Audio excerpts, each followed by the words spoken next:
Hello friends, आप सभी का स्वागत है अल्फा इंस्टीट्यूट यूट्यूब चैनल में। और आज हम लोग क्लास 11th बायोलॉजी के लिए ठीक है कुछ नए टॉपिक डिस्कस करने वाले हैं। हम लोग क्या स्टडी कर रहे हैं, कोशिका की संरचना स्टडी कर रहे हैं, जिसमें से हम लोग आज ठीक है क्या डिस्कस करेंगे, अंतःप्रद्रवी जालिका, गाल्गी उपकरण, लयनकाय और रिक्तिका।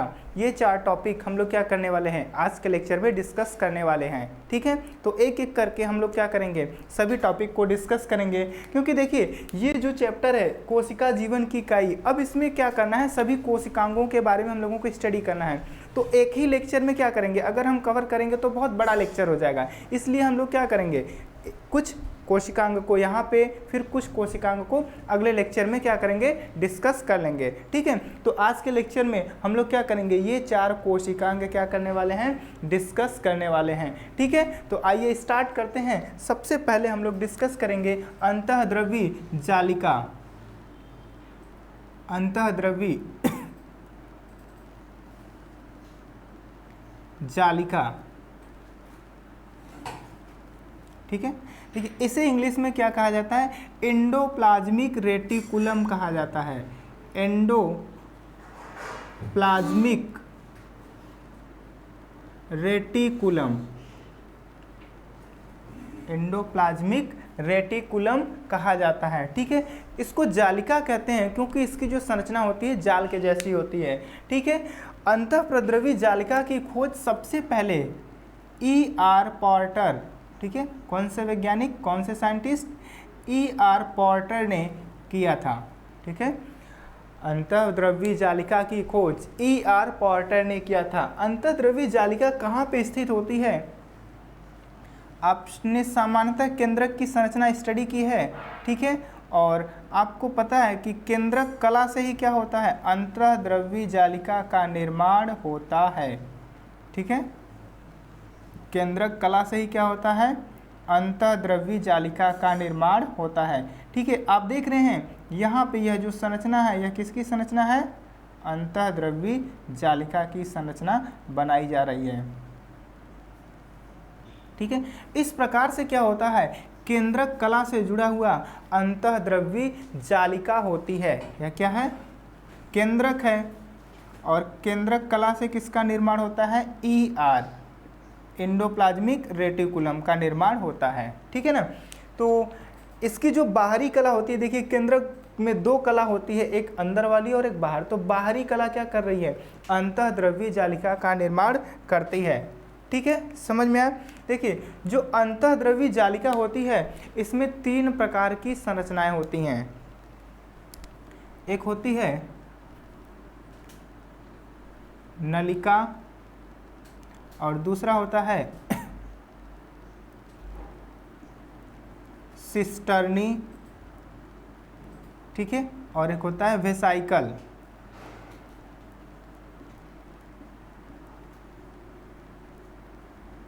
क्या होता है, वेसाइकल। ये 3 प्रकार की संरचनाएं होती हैं किसमें, अंतःप्रद्रवी जालिका में, नलिका, सिस्टर्नी और वेसाइकल। यहाँ से आप देखते हैं कि यह जो संरचना है इस प्रकार से ऐसे वेसाइकल्स के रूप में यह बाहर निकलता रहता है। ठीक है ना, देखिए यहाँ पे जो नलिका होती है, नलिका कैसी होती है, ये पतली और चपटी क्या होती हैं, शाखित नलिकाएं होती हैं। क्या होती हैं, शाखित नलिकाएं होती हैं। ये होता है नलिका, या इसी को कहते हैं ट्यूब्यूल। ठीक है, तो यहाँ पे आप देख रहे हैं यह क्या है, इसमें बहुत सारी शाखाएं हो गई हैं, इसी को क्या कहते हैं, नलिका कहते हैं या ट्यूब्यूल कहते हैं। ठीक है, और इसके बाद देखिए सिस्टर्नी। सिस्टर्नी एकदम सीधी सी संरचना होती है, इसमें शाखाएं नहीं होती हैं। ठीक है, तो यहाँ पे जो एक सीधी सी संरचना होगी इसको क्या कहेंगे, सिस्टर्नी कहते हैं। ठीक है, और यहाँ पे देखिए वेसाइकल क्या होता है, जो एक रिक्तिका जैसी संरचना यहाँ पे इससे बाहर निकलती है, मुक्त होती है, उसी को क्या कहा जाता है, वेसाइकल कहा जाता है। ठीक है, तो ये रहा नलिका, सिस्टर्नी और वेसाइकल। तो अंतःप्रद्रवी जालिका में ये 3 संरचनाएं होती हैं, या यह तीनों मिलकर के क्या बनाती हैं, अंतःप्रद्रवी जालिका बनाती हैं। यह कहाँ पे स्थित होता है, केंद्रक कला से जुड़ा होता है। ठीक है ना। जो अंतःप्रद्रवी जालिका होती है यह 2 प्रकार की होती है। राइबोसोम्स की उपस्थिति के आधार पे जो ER होता है यह कितने प्रकार का होता है? 2 प्रकार का होता है। ठीक है, देखिए पहला होता है चिकनी अंतःद्रवी जालिका,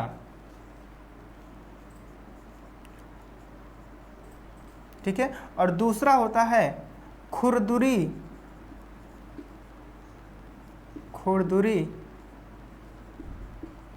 अंतःद्रवी जालिका। चिकनी और खुरदुरी ये 2 प्रकार का क्या होता है? एंडोप्लाज्मिक रेटिकुलम होता है।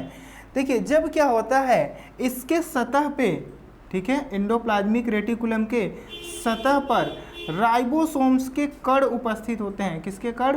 राइबोसोम के कण उपस्थित होते हैं। तो इसका जो सतह है वह कैसा होता है? खुरदुरा दिखाई देता है, क्योंकि उस पर क्या छोटे छोटे कण स्थित हैं। तो इसलिए इसको क्या कहते हैं? रफ या खुरदुरी अंतःप्रद्रवी जालिका, इंसर्ट RER, ठीक है, रफ एंडोप्लाज्मिक रेटिकुलम अर्थात खुरदुरी अंतःद्रवी जालिका। दूसरा देखिए यहाँ पे क्या है, जब इसके सतह पे कोई भी राइबोसोम्स का कण उपस्थित नहीं है तो उसका सतह कैसा दिखाई देगा? चिकना दिखाई देगा, स्मूथ। तो इसलिए इसको कहते हैं स्मूथ एंडोप्लाज्मिक रेटिकुलम। इसे क्या कहा जाता है? Smooth endoplasmic reticulum. समझ में आया ना? 2 प्रकार हो गया अंतःप्रद्रवी जालिका का, एक SER और दूसरा RER। ठीक है, तो ये 2 प्रकार होते हैं। अगर हम कार्य की बात करते हैं कि अंतःप्रद्रवी जालिका का कार्य क्या होता है, ठीक है, तो देखिए इसके सतह पे क्या होता है कि राइबोसोम्स स्थित होते हैं और राइबोसोम होती है प्रोटीन की फैक्ट्री। तो जो अंतःप्रद्रवी जालिका होते हैं इनका कार्य क्या है? ये प्रोटीन निर्माण के स्थल होते हैं। क्या होते हैं? प्रोटीन निर्माण के स्थल। प्रोटीन निर्माण स्थल, प्रोटीन निर्माण स्थल होते हैं, क्योंकि इनके सतह पे, इनके सरफेस पे क्या होता है? प्रोटीन का निर्माण होता है। ठीक है, समझ में आया ना? इसके अलावा क्या होता है, जब प्रोटीन यहाँ पे बनता है, जब क्या होता है यहाँ पे प्रोटीन बन जाता है तो वह प्रोटीन उसी अंतःप्रद्रवी जालिका के अंदर चला जाता है, जहाँ पे क्या किया जाता है? प्रोटीन का मॉडिफिकेशन किया जाता है या संसाधन किया जाता है। तो प्रोटीन का क्या करते हैं? ये प्रोटीन का मॉडिफिकेशन भी करते हैं, उसमें काट छांट या बदलाव। जब प्रोटीन बनता है तो वह सक्रिय रूप में नहीं बनता है, उसको सक्रिय कब किया जाएगा? जब उसमें कुछ काट छांट और बदलाव कर दिया जाएगा तो वह क्या हो जाएगा? सक्रिय हो जाएगा। तो यह क्या करता है? प्रोटीन का मॉडिफिकेशन करता है। ठीक है ना, प्रोटीन का मॉडिफिकेशन करता है। समझ में आया? अब यहाँ पे देखिए जो स्मूथ एंडोप्लाज्मिक रेटिकुलम है यह क्या करता है? यह करता है, ये तो रफ एंडोप्लाज्मिक रेटिकुलम का काम था। जो SER है यह लिपिड बनाने का काम करता है। यह क्या बनाता है? लिपिड का निर्माण करता है। ठीक है, तो SER लिपिड का निर्माण करता है। तो ये कार्य होता है किसका? अंतःप्रद्रवी जालिका का। समझ में आया ना? प्रोटीन निर्माण, लिपिड निर्माण और प्रोटीन का मॉडिफिकेशन। इसके साथ साथ जो एंडोप्लाज्मिक रेटिकुलम होता है यह क्या करता है? गोल्गी काय या गोल्गी उपकरण के बनाने में भी यह क्या करता है? सहायता करता है। तो यह क्या करता है? गोल्गी काय बनाता है। कैसे बनाता है? इसके जो वेसाइकिल्स यहाँ से मुक्त होते हैं यह आगे जाकर के किससे जुड़ते हैं? गोल्गी काय से यहाँ पे जुड़ जाते हैं। ठीक है, और क्या बनाते हैं? गोल्गी काय बनाते हैं। तो एंडोप्लाज्मिक रेटिकुलम का एक कार्य यह भी है कि यह क्या बनाता है? गोल्गी काय के निर्माण में सहायता करता है या निर्माण करता है। ठीक है, समझ में आया ना? तो आगे देखते हैं, अगला जो कोशिकांग है वह क्या है? गोल्गी उपकरण। क्या है? गोल्गी उपकरण। ठीक है, तो ये समझ में आ गया, बहुत ही आसान है। अगला कोशिकांग क्या है? गोल्गी उपकरण।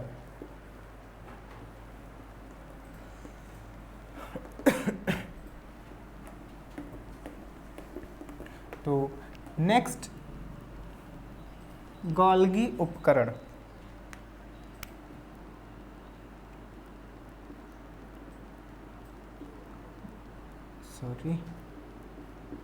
गोल्गी उपकरण,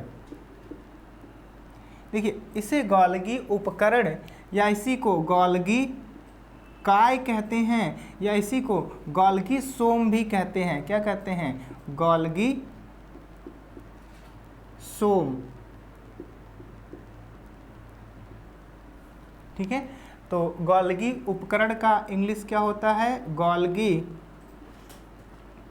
अपैरेटस। ठीक है, गोल्गी काय का क्या होगा? गोल्गी बॉडी, गोल्गी बॉडी या इसे गोल्गी सोम भी कहा जाता है। ठीक है, तो यह तीनों नाम क्या है? एक ही है। ठीक है, गोल्गी अपैरेटस, गोल्गी बॉडी या गोल्गी सोम। गोल्गी काय की खोज कैमिलो गोल्गी ने, किसने?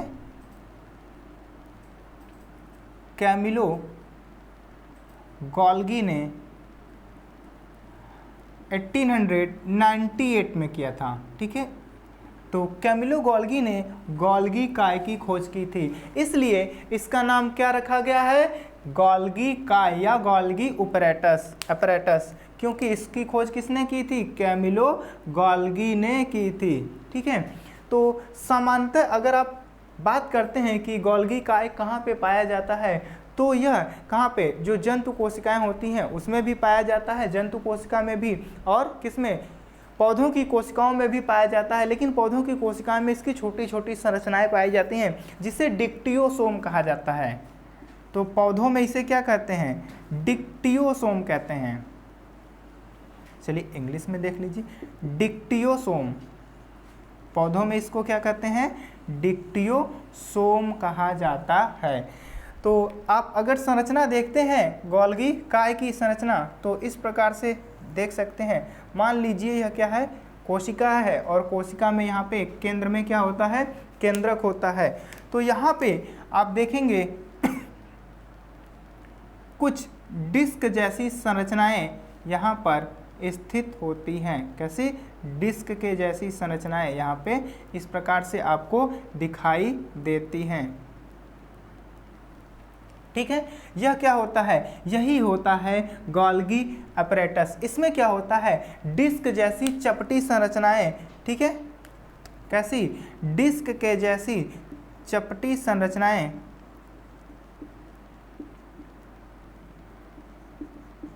डिस्क जैसी चपटी संरचना क्या होती है? एक दूसरे के समांतर स्थित होती हैं। ये देखिए कैसी है? एक दूसरे के समांतर स्थित होती हैं। ठीक है, तो ये आप देखते हैं, आप लोग टीवी देखते हैं तो जो आपका डिश है उसी तरह से क्या है? इसकी संरचनाएं होती हैं। जो ये संरचना होती है इसमें मिलकर, यह किससे मिलकर बनी होती है? सिस्टर्नी से। कैसे? किससे मिलकर बनी होती है? सिस्टर्नी से। तो ये देख रहे हैं, ये क्या है? ये जो एक संरचना है इसको क्या कहा जाता है? सिस्टर्नी। यह चपटी संरचना है, एक तरफ इसका फेस उभरा हुआ है, दूसरी तरफ क्या है? धंसा हुआ होता है। ठीक है, सिस्टर्नी। इसके अलावा इसमें क्या होता है? वेसाइकल होता है। क्या होता है? वेसाइकल। सिस्टर्नी और वेसाइकल, ट्यूब्यूल नहीं होता है। ठीक है ना, सिस्टर्नी और वेसाइकल। तो यहाँ पे क्या होता है कि यह एक फेज होता है जहाँ पे वेसाइकल्स आकर के इससे जुड़ते हैं, और यहाँ पे एक फेज होता है जिससे यहाँ पे वेसाइकल्स आकर के बाहर निकलते हैं। ठीक है, तो यहाँ पे देखिएगा,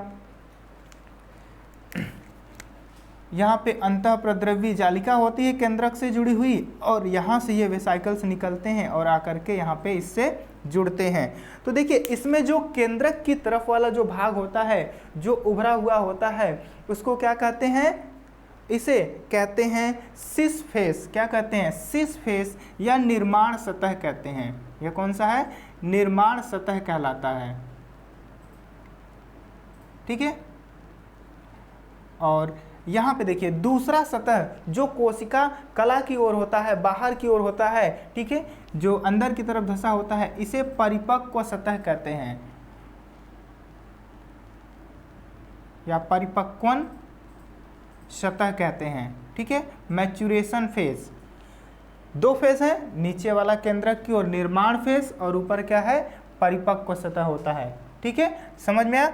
अब यहाँ पे देखिए, ये जो सिस्टर्नी की संख्या है, सामान्यतः यहाँ पे कितनी सिस्टर्नी होती है, एक समूह में 3 से 7 सिस्टर्नी होती हैं, जो एक दूसरे के समांतर क्या होती हैं, स्थित होती हैं। ठीक है, तो इसकी संख्या कितनी होती है, 3 से 7 होती है। जो निर्माण सतह होता है, निर्माण सतह पे अंतःप्रद्रवी जालिका से वेसाइकल्स आकर के जुड़ते रहते हैं और फिर क्या होते हैं, उसमें परिपक्वन होता है, मॉडिफिकेशन होता है, और फिर यह कहाँ पे, जो परिपक्वन सतह है यहाँ पे पहुँच करके परिपक्व हो जाते हैं और यहाँ से फिर कहाँ पे, बाहर चले जाते हैं या किसी कोशिकांग के पास चले जाते हैं, जैसे माइटोकॉन्ड्रिया हो गया या हरित लवक हो गया, कोई भी कोशिकांग है या लाइसोसोम है, तो यहाँ पे ये क्या करते हैं, यहाँ से ये चले जाते हैं किसके पास, कोशिकांगों के पास।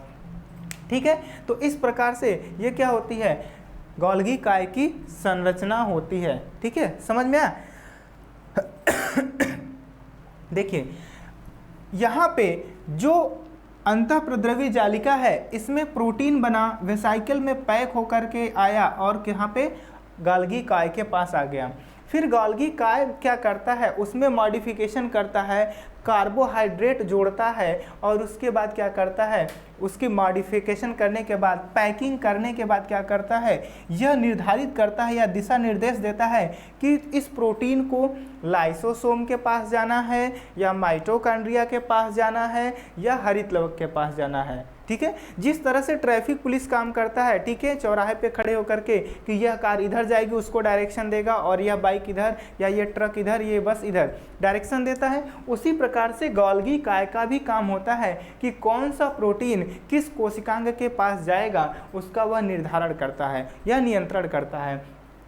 इसलिए जो गोल्गी काय होता है, इसे क्या कहा जाता है, कोशिका का ट्रैफिक पुलिस कहा जाता है।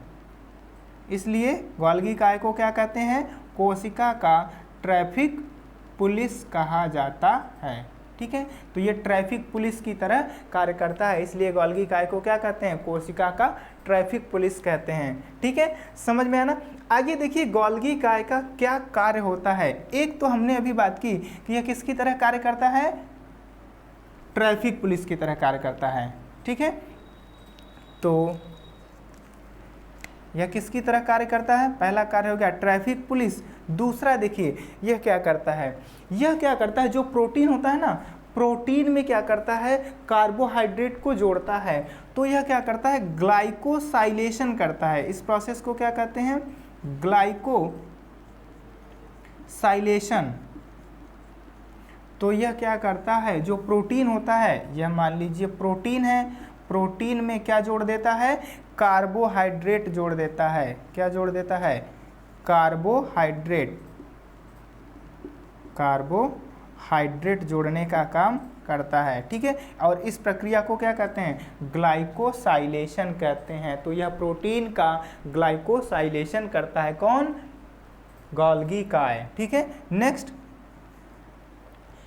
यहाँ से क्या होता है कि अगर कुछ प्रोटीन्स की आवश्यकता कोशिका कला में है, कहाँ पे है, कोशिका कला में है, तो यह जो वेसाइकिल है यह यहाँ से क्या होगा, मुक्त होकर के आकर के किससे जुड़ जाता है, कोशिका कला से जुड़ जाता है।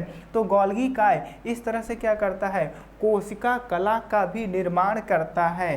तो यह क्या करता है, कोशिका कला का निर्माण करता है, कोशिका कला का निर्माण करता है। ठीक है, समझ में आ गया।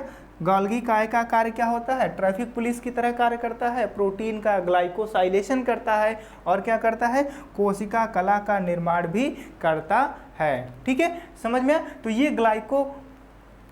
गोल्गी उपकरण या गोल्गी काय का कार्य था। अगला जो हमारा कोशिकांग है वह कौन सा कोशिकांग है, लयन काय। ठीक है, कौन सा कोशिकांग है, लयन काय। ठीक है, लयन काय, जिसको हम लोग क्या कहते हैं, लाइसोसोम्स। ठीक है, तो इसको रफ कर दिया जाए। आगे देखिए लाइसोसोम्स क्या होता है।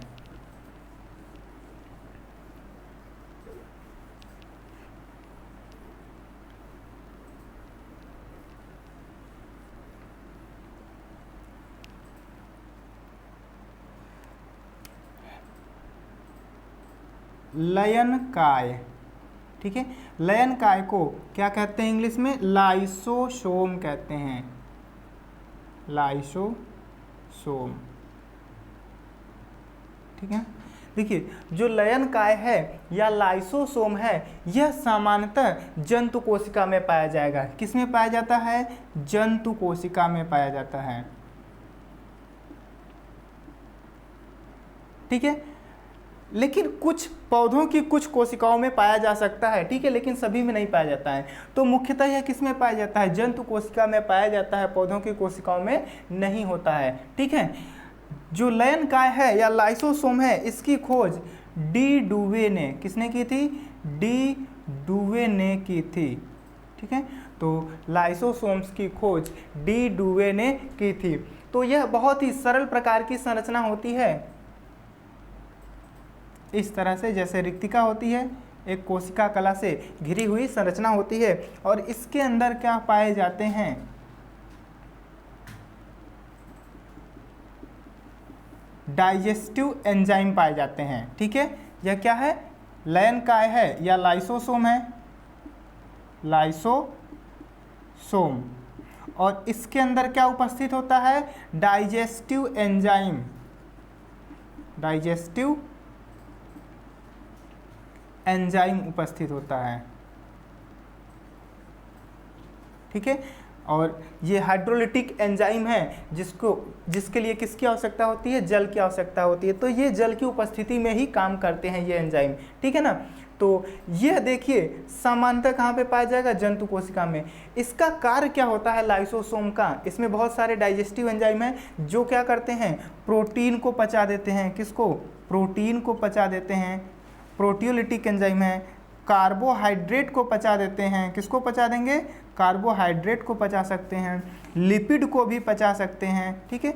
तो कार्बोहाइड्रेट, प्रोटीन और लिपिड डाइजेस्टिव एंजाइम इसमें क्या होते हैं? प्रेजेंट होते हैं, ठीक है। तो यह क्या करता है? जैसे अमीबा है, तो अमीबा में यह क्या करता है? अमीबा में आप लोग जानते हैं कि पाचन अंतःकोशिकीय होता है। तो यह क्या करता है? खाद्य रिक्तिका से जाकर के जुड़ जाता है, वहाँ पे क्या करता है? भोजन का पाचन करने में सहायता करता है, ठीक है, फूड वैक्यूल बनाने में सहायता करता है। इसके साथ साथ लाइसोसोम क्या करता है? कोशिका में जो भी कोशिकांग क्या होते हैं? टूट जाते हैं, फूट जाते हैं, ठीक है, नष्ट हो जाते हैं, उन कोशिकांग को यह क्या करता है? डाइजेस्ट कर देता है, ठीक है। किसको डाइजेस्ट करता है? कोशिका में जो भी टूटे फूटे कोशिकांग या पुराने कोशिकांग होते हैं, जैसे कोई नष्ट माइटोकॉन्ड्रिया है या क्या है, कोई दूसरा गोल्गी काय है जो नष्ट हो गया है, पुराना है, उसको यह क्या करता है? लाइसोसोम क्या करता है? नष्ट करता है। टूटे फूटे कोशिकांग को यह क्या करता है? नष्ट करने का कार्य करता है। लेकिन कभी कभी क्या होता है? मान लीजिए किसी कारणवश क्या हो कि इसका जो कोशिका कला है, इसकी जो वाल है, भित्ति है, इसकी जो झिल्ली है, ठीक है, यह झिल्ली क्या हो? फट जाए किसी कारण से लाइसोसोम की। तो क्या होगा कि इसके जो एंजाइम है वह कहाँ पे आ जाएंगे? बाहर आ जाएंगे कोशिका द्रव्य में। और जब इसके एंजाइम कोशिका द्रव्य में आ जाएंगे तो कोशिका द्रव्य में उपस्थित जो कोशिकांग है, जैसे माइटोकॉन्ड्रिया है, ठीक है, और भी गोल्गी काय है, रिक्तिका है, सभी कोशिकांग क्या करेंगे? उसको यह एंजाइम क्या करता है? नष्ट करने लगता है या नष्ट कर देता है। अर्थात यह क्या करता है? कोशिका को ही क्या करता है? डाइजेस्ट कर देता है या पचा देता है। इस प्रकार से यह क्या होता है? कोशिका के लिए आत्मघाती हो जाता है। इसलिए लाइसोसोम को क्या कहते हैं? आत्मघाती थैली कहा जाता है। क्या कहते हैं? आत्मघाती थैली कहा जाता है, ठीक है। क्योंकि अगर किसी कारण से यह थैली फट गई तो क्या होगा? कोशिका को ही पचा देगी, कोशिका को ही नष्ट कर देगी, इसलिए इसे आत्मघाती थैली कहते हैं, ठीक है। समझ में आया? इंग्लिश में क्या कहते हैं? सुसाइड बैग, सुसाइड बैग कहा जाता है, ठीक है। तो आत्मघाती थैली या सुसाइड बैग किसको कहते हैं? लाइसोसोम्स को कहा जाता है, ठीक है। समझ में आया? तो बहुत ही आसान है, इंपॉर्टेंट है। कभी कभी एग्जाम में पूछा जाता है कि किसको आत्मघाती थैली कहते हैं, तो आप लोग बताएंगे लाइसोसोम्स को आत्मघाती थैली कहा जाता है, क्योंकि जब इसकी कला क्या होती है? फट जाती है, तो यह कोशिका को ही नष्ट कर देती है, ठीक है। समझ में आया ना? अब आगे अगला जो हमारा कोशिकांग है, स्टडी करना है कोशिका का, वह क्या है? रिक्तिका। ठीक है, तो आइए देखते हैं रिक्तिका क्या होती है।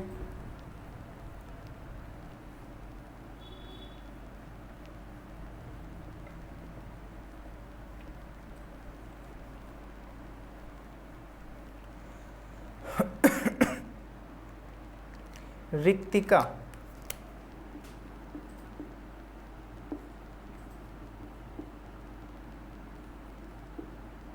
रिक्तिका को वैक्यूल कहा जाता है। क्या कहते हैं? वैक्यूल। तो सामान्यतः आप देख रहे हैं रिक्त, रिक्त का मतलब होता है खाली स्थान। तो यह भी बहुत सरल सी संरचना होती है, ऐसे एक कला से घिरी हुई संरचना होती है जिसके अंदर क्या होता है? बहुत अधिक मात्रा में जल होता है। इसके अलावा क्या हो सकता है? इसमें कुछ उत्सर्जी पदार्थ भी होते हैं। ठीक है, यह क्या है? रिक्तिका है। रिक्तिका की जो कला होती है इसे टोनोप्लास्ट कहा जाता है। क्या कहते हैं? टोनोप्लास्ट कहते हैं। ठीक है, समझ में आया? इसके अंदर क्या भरा होता है? जल भरा होता है। ठीक है, और कुछ मात्रा में उत्सर्जी पदार्थ या आयंस वगैरह हो सकते हैं। रिक्तिका की अगर हम बात करते हैं तो यह जंतु कोशिका और पौधों की कोशिका दोनों में पाई जाती है। लेकिन अगर हम पौधों की बात करते हैं तो पौधों में जो रिक्तिका होती है वह बड़ी होती है। कैसी होती है? बड़ी होती है। लेकिन जंतुओं में क्या होती हैं? रिक्तिकाएं छोटी होती हैं। जंतुओं में रिक्तिका कैसी होती है? छोटी होती है। जंतुओं में कोशिका छोटी होती है और पौधों में कोशिका क्या होती है? बड़ी होती है। ठीक है, और ये भी ध्यान देंगे कि इसकी कला को क्या कहा जाता है? टोनोप्लास्ट कहा जाता है। रिक्तिका का कार्य क्या होता है? यह जल में उपस्थित कोशिका में उपस्थित जल की मात्रा को नियंत्रित करती है, या यह परासरण क्रिया को क्या करती है? नियंत्रित करती है। कौन सी क्रिया को नियंत्रित करती है? परासरण क्रिया को नियंत्रित करती है। ठीक है, परासरण को क्या कहते हैं? Osmo regulation. ठीक है, क्या कहते हैं? यह परासरण क्रिया या जल की मात्रा को नियंत्रित करती है, अर्थात ऑस्मो रेगुलेशन करती है। जब क्या होता है? कोशिका के अंदर जल की मात्रा अधिक हो जाती है। ठीक है, ध्यान से देखिए, जैसे ये कोशिका है और इस कोशिका में क्या है? जल की मात्रा अधिक है, तो रिक्तिका के अंदर जल भरा होता है। यह आकर के कोशिका कला से जुड़ जाती है और यह बाहर की तरफ खुल जाती है, जिससे इसमें उपस्थित जल क्या होता है? बाहर निकल जाता है। इस प्रकार से यह क्या करती है? जल की मात्रा का नियंत्रण करती है। और इसके साथ साथ अगर इसमें कुछ उत्सर्जी पदार्थ हैं तो वह भी क्या होंगे? बाहर निकल जाते हैं। तो यह परासरण क्रिया और उत्सर्जन आदि में क्या करती है? सहायता करती है। ठीक है, समझ में आया? तो यह था रिक्तिका। ठीक है, तो आज के लेक्चर में बस इतना ही। इसके बाद हम लोग नेक्स्ट लेक्चर में और जो भी कोशिकांग है, जैसे माइटोकांड्रिया है, ठीक है, राइबोसोम्स है और माइक्रोट्यूब्यूल्स या फिर आप कह सकते हैं कशाभिका है, इन सभी के बारे में आगे हम लोग क्या करेंगे? डिस्कस करने वाले हैं। ठीक है, तो आज के लिए इतना ही। मिलते हैं नेक्स्ट लेक्चर में नेक्स्ट टॉपिक के साथ।